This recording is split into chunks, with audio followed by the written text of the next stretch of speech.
I started the Film Actors Boot Camp in Idaho was the beautiful location here. Unfortunately, the town is having a hard time, as we all are. But I have 40 years of experience in the film industry.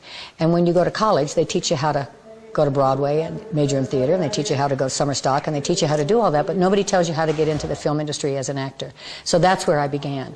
And I'm born and raised in Nevada. So I was Miss Nevada in the 19th century.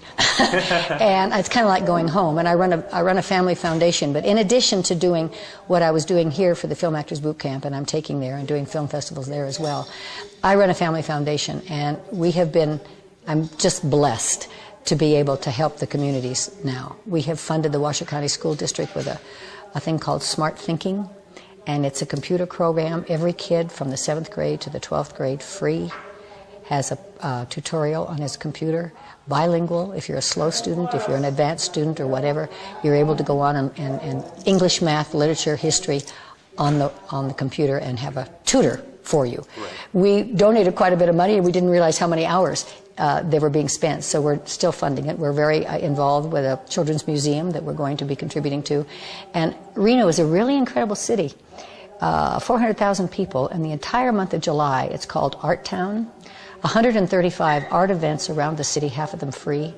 So it's a city that I'm proud to say that I came from, and it's not the emphasis on gambling where I came from like it used to be. Right. So I really feel I'm really making a difference. One of the things that interests me a lot are the rural areas.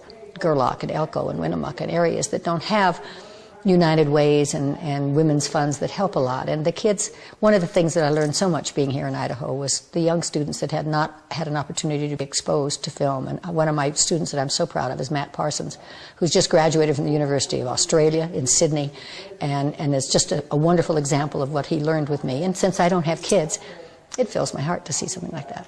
So how much do you expect to raise from an auction today? It's my first auction. I have no idea. Garage sales are real hot in California. But this is just too much for me to keep up by myself. If the school's not here, I'm a single person and I'm alone, and this is a lot of responsibility. So my mother has passed away and my grandmother. So I had all of that in storage. So in addition to what's coming from here, I brought a truck up of all these wonderful antique things that have a lot of history. It's very hard. It's very hard to let something go that you've loved forever, but I can't keep everything. Speaking of letting go of things, I mean, it's been a while since you've been on, Gilligan's Island. How does it feel to see that syndicated still, see yourself back in the day? It is the most incredible experience. We've never been off the air since 1964. We're in 30 languages all over the world. We're the longest running show syndication. And I signed an autograph for a young man the other day, and he said, "I grew up watching you in Farsi." I mean, I can't even conceive it. Maybe I could understand Germany, but Farsi? The third world countries even are watching the show. I had a cute experience. I'm an adventuresome woman, and I climbed the mountains for the gorillas in Rwanda, and 5 of us went to the Solomon Islands. And we canoed up to an island of Sulafu where the chief's family had been chief for 19 generations. No running water, no electricity, and as we canoed up, the chief's wife went, "I know you. I was on the island of Honiara in 1979 and used to watch you when I came home from nursing school." So what do people say, when they've seen your show for so many years and they meet you? What do they tell you? That they love me. Marianne, they loved. That they loved the show. I mean, people say, "Are you tired of it?" I said, "People come up and greet me with a hug all the time." It was a very good show, a very good show for the family. There was always a little message. It was a little ahead of its time. It was the first sitcom out of a living room, and mothers and fathers and all of that. And kids have said, I was a bumbling kid and you loved Gilligan anyway. I was a latchkey kid and I used to come home and watch you and you were my family. The professor has told me how many times kids said, I went into science because of you. It's amazing. Wow. A simple little show like that. And one of the things that got me so, right after 2011, 9/11 I mean, right after 9/11, the New York Times had an article saying Gilligan versus the Taliban. And it talked about, and quite serious, it talked about, is this what that part of the world thinks of America? Capitalism, movie stars, bumbling idiot, high tech, all of that influence of Gilligan's Island, I can't even imagine. But one of the reasons I think it's popular, no time. There's no clothes that tell you when it was filmed. Everybody's fantasy wants to be on an island marooned, not like The Survivor, but that kind of thing. And it's a humor that's easily translatable. It's slapstick. You didn't have to know who Monica Lewinsky was or anything like that to get the show. A genius as far as the producer to come up with that years ago, Okay. Obviously, you want to transfer a lot of the things you've learned to the youth in Reno. Mm-hmm. what's the most important thing someone can learn when they want to go into your business? Well, that's a good question because there's 3 or 4. One is training.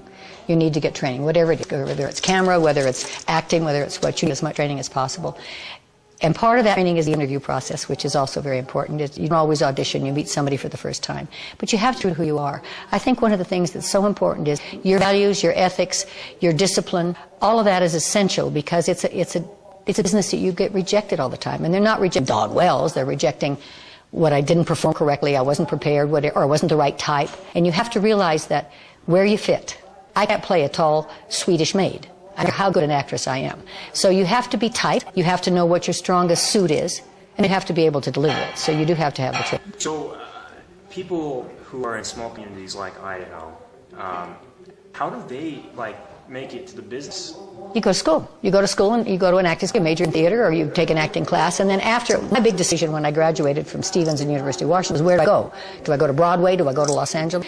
Where do I fit? Where am I going to get the most work? Business. It's show business.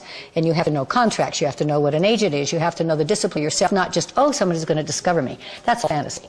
And I decided on Los Angeles because I have bad knees, they dislocate, and I couldn't sing and dance. Most everything in Broadway was singing and dancing. So I thought, all right, I'll go try film. I want to work. If you want to be a working actor, you've got to do it all. You've got to do commercials, you've got to do stage, you've got to do film, you've got to do all. And you've got to be positive. You know, as artists we get depressed, as artists we get down because we think it's personal, and it isn't. Believe in yourself. Be prepared, believe in yourself. That's really the hardest thing. And then remember your ethics and your morals and your standards. Don't lose sight of that, you know? That makes perfect sense. Mm-hmm. I've got Okay. a lot. You've got a lot already, but yeah. We're good with the direction of the use, so we're good there. But in your hometown's Reno, then. Yes, So that's born and where- raised. That's where you're going back. That's for. where I'm going Okay, back. So just make sure I understood that. And then what? Just because the school is leaving, I'm not through with Driggs. I will be up here fishing. I have a vacation up here in 5 years. But my parents are divorced, and I fished with my dad since I was 9 here. And when I decided to do the Film Actors Boot Camp, I want to do it in Hollywood, where you go home worried about your laundry and feeding your cat. I want to be, surrounded in an area of beauty where an artist can soar. That's why I came here.